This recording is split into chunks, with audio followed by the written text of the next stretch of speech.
સરથાણા વિસ્તારમાં પોલીસને મોટી સફળતા મળી છે।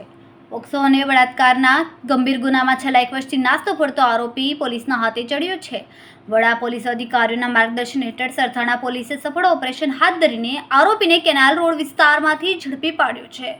મહાનગરના પોલીસ કમિશનર અનુપમસિંહ ગેહલોત, ખાસ પોલીસ કમિશનર ઝામિર સાહેબ અને ઝોન 1ના નાયબ પોલીસ કમિશનર આલોક કુમારના માર્ગદર્શન હેઠળ ડિવિઝનના પોલીસ કમિશનર વી.આર. પટેલ દ્વારા નાસ્તા ફરતા આરોપીઓને પકડવા ખાસ સૂચના આપવામાં આવી હતી, જેના આધારે પોલીસ ઇન્સ્પેક્ટર એમ.બી. ઝાલાની આગેવાની હેઠળ પોલીસ ટીમે પોક્સોના ગુનામાં વોન્ટેડ આરોપી મધુભાઈ વલ્લભભાઈ ગોગદાણીને ઝડપી પાડ્યો છે। આ આરોપી સામે 13 મે 2024ના રોજ સરથાણા પોલીસ સ્ટેશનમાં પોક્સો એક્ટ હેઠળ વધુ 4થી ગંભીર ગુનાઓ નોંધાયા હતા।